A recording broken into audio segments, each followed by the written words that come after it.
Great. So, good evening, everyone. Thanks for coming out to a great event. My name's Ash. I'm a venture capital investor from Disruptive Technologies. We are a national investment business. And I'm going to paint a slightly different picture to what we've just heard, if I may. Because from a private equity perspective, I think the time has never been better to start a business.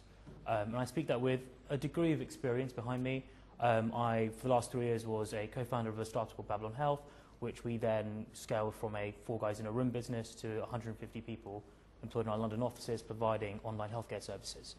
And there's a few observations I made along the way through our journey, and which I'd like to share here. First few observations, firstly being interest rates have never been lower, equity markets have never been worse, and therefore money is flooding into private businesses at the moment. And therefore there are a range of opportunities which can be hard to get hold of. I'm not going to lie, it's not as if the money lands in your lap. But if you can connect the dots in the right way, there are investors out there who are willing to back interesting businesses, and we're one of them. So I'd like to just take a few minutes just to talk through a bit about Mercia, and then share a bit about what I think UK startups should be doing to get the attention of investors and potentially of customers going forward. So Mercia Technologies, a bit about us. We're not really VCs, in all honesty. We're very bad financiers. We're entrepreneurs by background. All of us have been involved in building and scaling businesses at some point in our lives, and we all have a degree of sector focus. So for my sins, I used to be an anaesthetist in the NHS. I look exclusively at our healthcare and life sciences deals. But there is also expertise in video games and virtual reality. We have the former CEO of Sega for Europe as our lead in that division, for software and digital, for hard engineering, and as we say, life sciences. And we combine that with a regional focus. We are a national business, don't get me wrong, about a quarter of our deals are in London. But there's this startling statistic, which is probably slightly out of date actually, but even worse for last year. London received $2.7 billion worth of venture capital funding. In comparison, the northeast of the country was 12 million, which wouldn't be a modest-sized Series A for one company. And we think that is completely bonkers, because there is brilliant innovation going on up and down the country, great teams producing innovative products, but the financiers all live here and can't seem to get on the train to come here, here, here, and here, here, which frankly is their loss, because I got the train today from London and it was a very pleasant journey, and I'm very pleased to be here this evening. So we believe there's an opportunity to fund businesses outside of the traditional London, Oxford, Cambridge, Golden Triangle, which seems to suck up all the attention in the UK, and actually make some success stories around the country. And of course, some of the best healthcare businesses are nowhere near London. So you mentioned EMIS and TPP, 2 great kind of powerhouses of UK healthcare innovation, both based in Leeds. You know, the University of Warwick, Mercia has funded several companies out of this particular university with world-class technologies that are doing incredibly well. So our belief is that you don't need to be in London. You can be around the country as long as you think about your customers in the right way. We offer a complete capital solution, which is a little bit cheesy, but it's our way of saying we're a one-stop shop for SMEs looking for funding. We'll do anything from £150,000 to start a company and get it going through a tax-efficient fund, through to about £7 million for a Series A. And the way we can do that is a combination of third-party money which we manage on behalf of our investors, and that's about £350 million worth, as well as £80 million of money from our own balance sheet, which we've raised through a flotation. And now you might wonder, why is he talking about flotations? But the reason it matters is because we believe great companies take time to build. And so by having a balance sheet investment, you're not beholden to an investor to return the money within a certain time frame, which gives good healthcare companies in particular, where it takes time to prove out the clinical and sociological proof points of your technology. It gives them an opportunity to flourish. And we have a team of people who've built businesses, as I've said. And for me, this is just the number one thing that any SME needs to be doing. And as long as you're doing that, almost nothing else really matters. But you've got to solve a significant problem for a group of people who pay for a solution. And it sounds really obvious, but you would be surprised at just how many companies we come across where some element of this statement is missing from their fundamental business plan. You see, if you're solving small problems, there isn't enough of a market for it to justify further scaling and growth. And if people won't pay for the solution, then it defies the point of building it in the first place. Now, there are some very interesting businesses that have come out in the last kind of 10, 15 years, such as Google, which is a commonly cited example where everything seems to be available for free. But let's not forget, Google is a $57 billion a year advertising agency. They do sell stuff, and that's what funds the rest of the products going out. So I would say particularly for European SMEs, They want to be able to scale in this place. Having a business model which is viable has to be central to your value proposition. And having a big enough market is really important as well. We'll come into markets in a bit more detail. So, having made a glib statement, you might ask then, how on earth does Ash figure out whether the company's actually going to do that or not? Because everyone's going to say it. And for me, these are really the three things which we look for when we're looking at potential companies for investment, right? So large market potential, a defendable solution, and a strong team. Large market potential.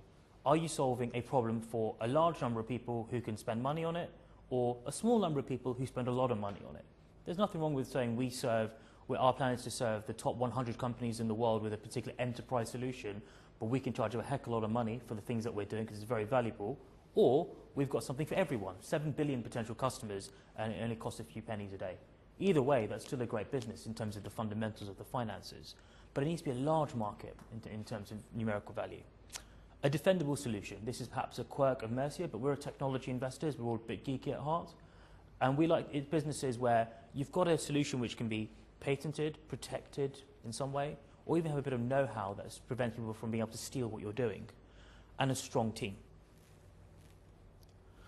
So in terms of strong team, and you might ask, well, what constitutes a strong team? I mean, look, anyone who tells you they've hit 5 home runs in a row is lying, right? Something has to go wrong at some point.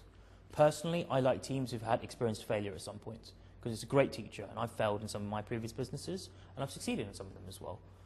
And the reason that we like to look at a team with a complementary and mixed skill set, where not everyone is come from the same milk, not everyone has the same way of approaching a problem, is because as the business scales and grows, you're going to face different challenges, and having different perspectives is really, really valuable.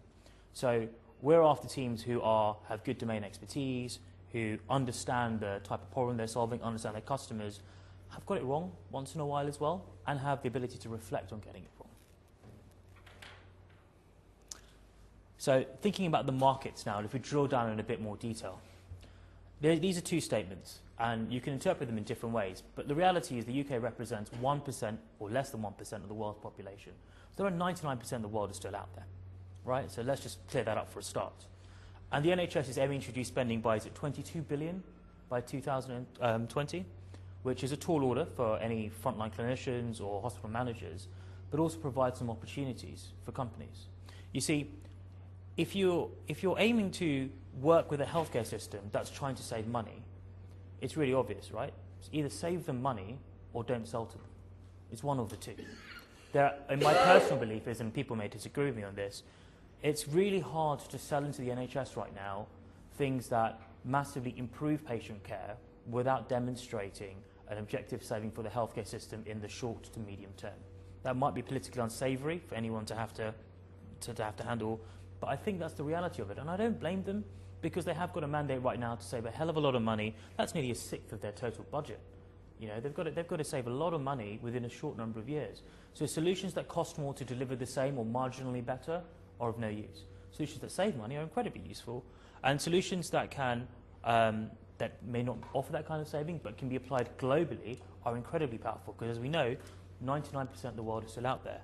So no matter how isolationist and protectionist some of our trading partners might seem, particularly after today's election result, the rest of the world is still there to build things that the world needs, not just that we need in our own backyard.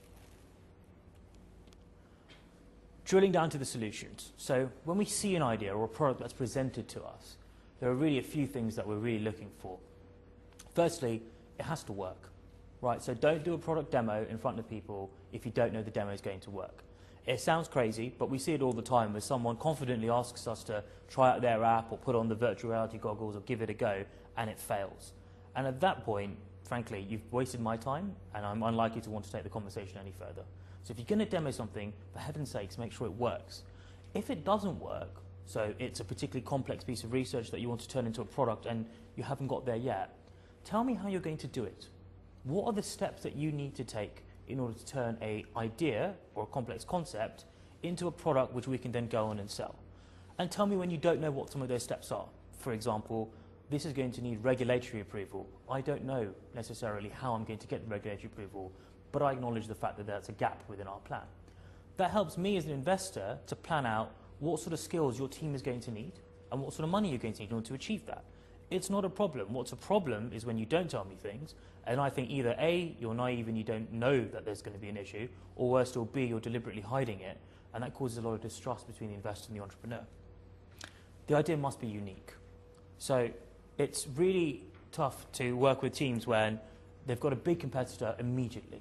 Sure, eventually everything gets copied in the end, but at least from the outset, you should be doing things in a way that no one else is doing them. That what makes them very backable.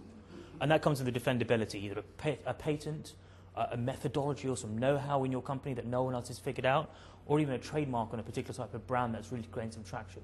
But something that stops me from talking to you for 5 minutes and setting up the same thing. On that note, some people ask us to sign non-disclosure agreements because they're scared we're going to steal the idea. My honest answer is if I can steal your idea within a 5-minute coffee meeting, it's probably not much of an idea because I'm not that clever. So frankly, that's a big no-no. Make sure your ideas can be defended against the wider market. And in terms of the team, these are the attributes which we're really looking for. People who are focused, really want to solve the problem, they're knowledgeable, they're reflective, they recognise when things go wrong and they're trying to fix them and improve themselves continually, and they're honest about what they're doing. Because failure is as much a part of the journey as success, and we are with our teams fully. So we want to make sure that when they go on that roller coaster, we go with them as well. So the bottom line is, do that, do those things, money's cheap, and we're really happy to talk. Thank you.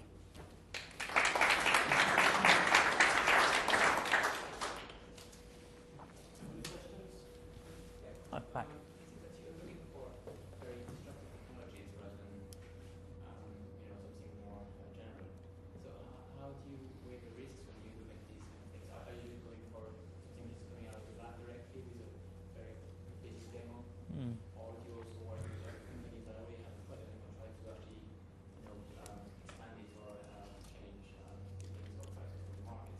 So the honest answer is probably not very helpful, but it's that it depends on the idea. So high levels of unpredictability in what the potential outcome can be are fine in a large market. So if you don't know whether your solution is going to end up being taking 1% of the market or 10% of the market, but it's $1 trillion market, I'm okay with that because 1% of $1 trillion is still a pretty good return on our investment. If you're unsure of that and it's a £1 million market, then it matters a lot more. In terms of disruptive technologies, we take a portfolio approach. Not everyone needs to invent the next Amazon or the next Google or even the next big therapeutic agent. There is a place for products to fit within an ecosystem. But what I'm really interested in our teams where they understand where within the ecosystem they fit and the value of doing so. For the back.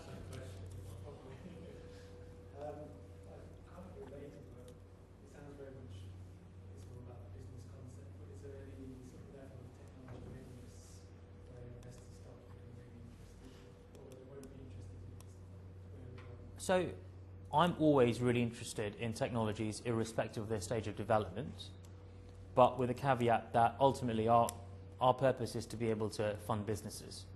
So we wouldn't fund tech for tech development in its own right. We're not a grant business, it is an investment business. We need to be able to turn it into a service or a product that can later be sold to a third party so we can make some kind of return. But that said, we appreciate that sometimes really innovative technologies are still in the lab.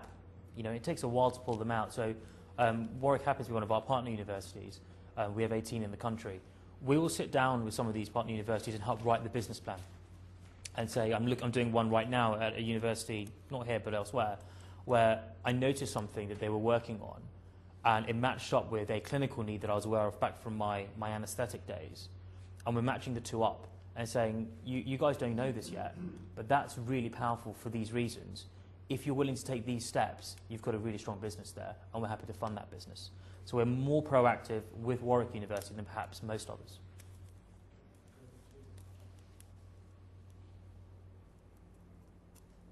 I'll ask this as a supplement to this question.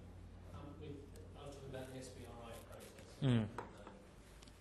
I've seen many companies go through SBRI 1. Yeah. One recently that actually got through SBRI 1, but was turned down at SBRI 2 because they felt that the product was in a position to be commercialised. Yeah. Yeah. And basically, it is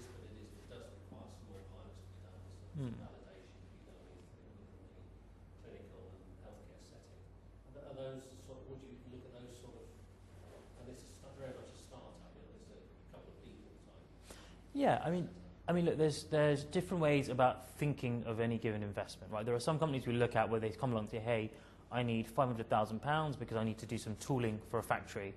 Once I've got my tools in place, I can start manufacturing these widgets and they're going to fly off the shelf. That's really easy to understand.